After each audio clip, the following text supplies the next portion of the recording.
Isang tradisyonal o nakagawiang kultura na ng mga Pilipino ang panliligaw, na kung saan ang lalaki ay nagpapahayag ng kanyang damdamin para sa babaeng kanyang iniibig.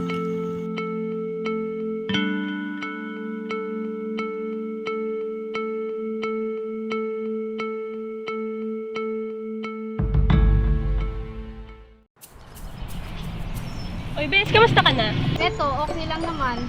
Alam mo ba, may naniligaw sa akin. Ay, talaga? Oo, ikaw, ano bang gusto mo sa paraan ng panliligaw? Gusto ko yung mga sinauna. Katulad ng paghaharana, pag-iigib, pagbibisak ng kahoy, tsaka pagpapadala ng liham. Ganun ba? Ikaw, ano bang gusto mo? Gusto ko yung mga dinadalan ako ng milk tea, chocolate, at kahit ano pa.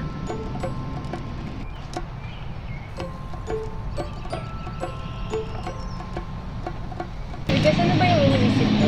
Iniisip ko kung paano tayo makabalik sa nakaraan. Para naman maranasan ko kung paano ang paraan ng pagliligaw noon.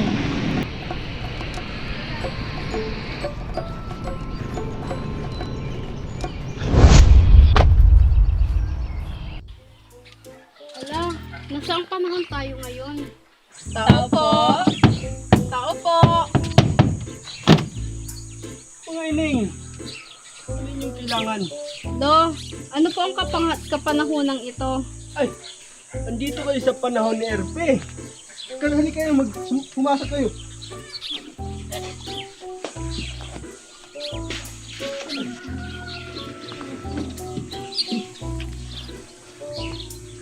Ano inyong kailangan mga ining? Hala, ito yung panahon na minimithi ko na makabalik sa nakaraan. Lolo, maaari niyo bang ikwento sa amin kung paano kayo nagkakilala at kung paano kayo nagkaibigan ni Lola? Ay naku ining, napakahabang istorya. Itong asawa ko, ang dami kong ginawa dyan para lang mapasagot ko yan. Nag-piak ako ng kahoy, nagtanim ako ng palay, nag-igib. Muntik na nga ako mataga ng tatay dyan. Napakainit naman ngayon. Oo nga. Sa Linda, aking mahal, sa tuwing nasisilayan kong mga rosas, mas lalo ako napapaibig sa iyo.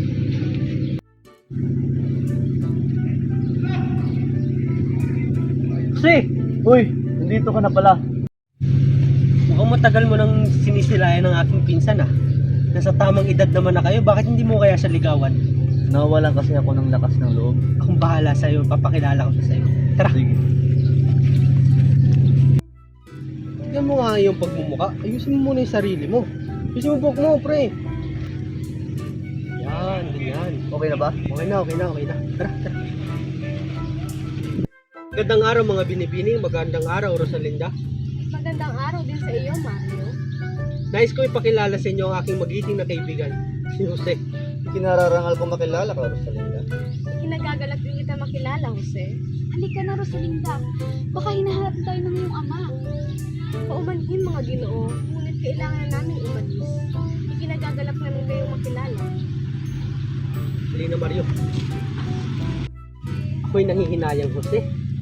Kailangan kasi nilang umuwi kaagad, no? Ano na lang kaya kung formal mo siyang akyatan ng ligaw? Marunong ka ba magharana?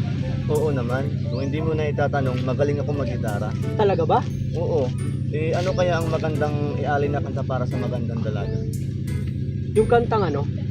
Kung tayo ay matanda na. Okay ba yun? Okay naman siguro yun eh. Ano, mga anong oras kaya tayo pwede mag-akyat ng ligaw sa kanila? Sa'yo, ano gusto mo? Mga alas 7 ng gabi. Hindi na ba masyadong gabi yun o alas 6? Sige. Sige, sige. Ayos na ba yung gitara? Hindi na ba sintonado? Yung buhok ko, ayos na rin ba? Yung damit ko, ayos na rin ba? Handa ka na ba talaga, pre? Oo naman. Kung kabahan ha? Oo. Gagawin kong lahat para sa aking mahal. Sa totoo lang, may dinala akong kasama natin. Andito si Botrong. Siya Saan? daw magigitara. Andiyan oh. Wow.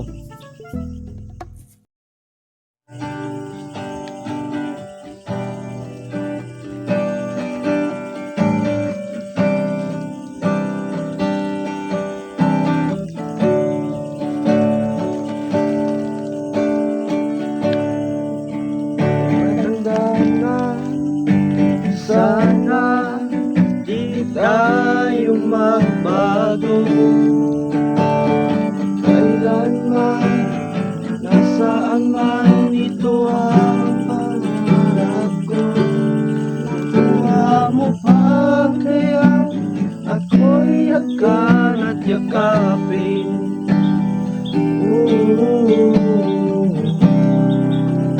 Sa pagtanda natin, nagkakaroon sa'yo, ako ay ibigin mo.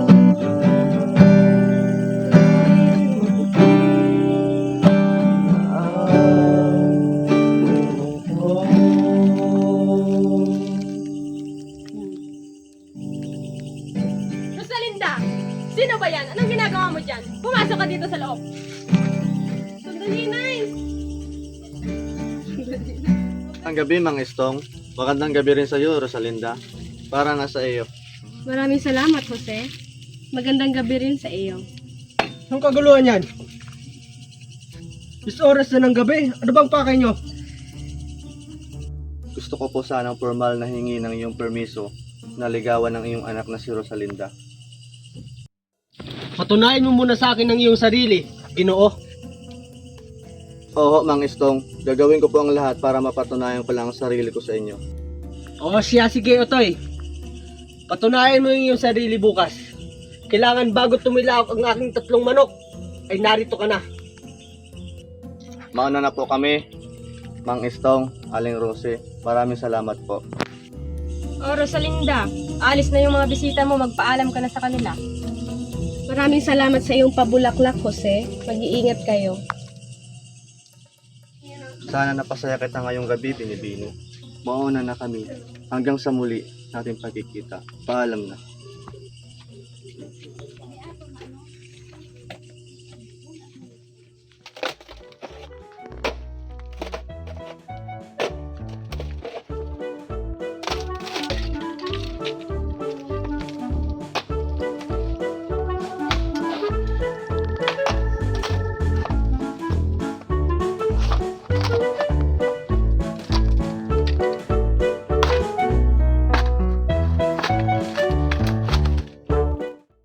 Jose, pakainin mo muna yung mga baboy. Sige ho, Mang Estong.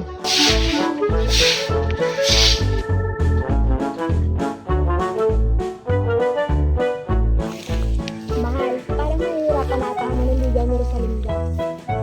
Ano, Toy? Kaya pa? Opo, Mang Estong, kakayanin ko po para masumpit ko ang pagmamahal ng iyong anak.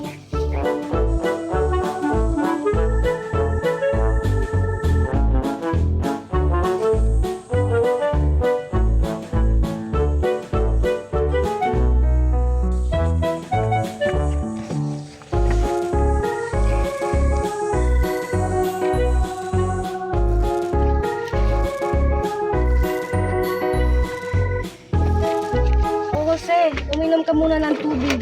At baka nauuhaw ka na. Maraming salamat, Rosalinda. Magpahinga ka rin muna.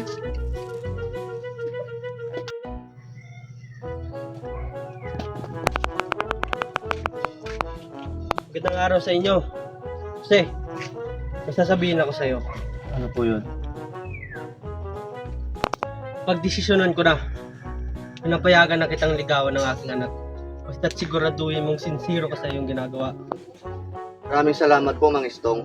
Pinapangako ko po na mamahalin ko at buong puso kong paalagaan ng iyong anak.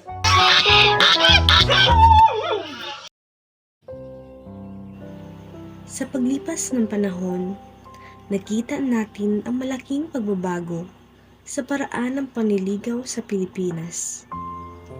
Ano nga ba ang dahilan nito? Dahil ba ito sa impluwensya ng ibang bansa, gaya ng teleserye at mga pelikulang ating napapanood? O kaya dahil sa umuunlad na ekonomiya ng Pilipinas?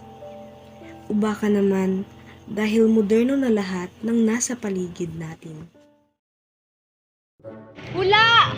Hula, hula! Ineng, pahula ka na, Ineng! Para malaman mo ang iyong kapalaran.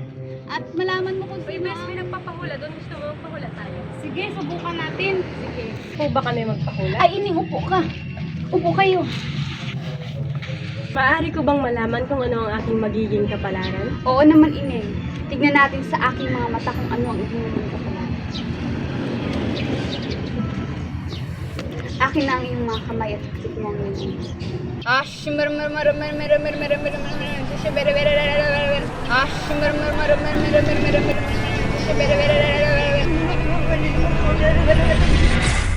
Uy, Sinisira mo yung iniisip ko?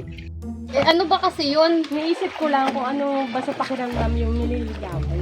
Wala kang ang jowa eh.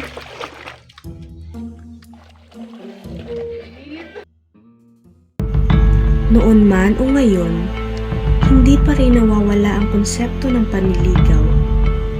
Ito ay dahil sa mahal natin na isang tao. Malaki nga ang pagkakaiba ng dalawang panahong ito. Subalit, nagbigay dahilan pa rin ang mga ito upang magpakilig at magpasaya sa luma o moderno mang paraan.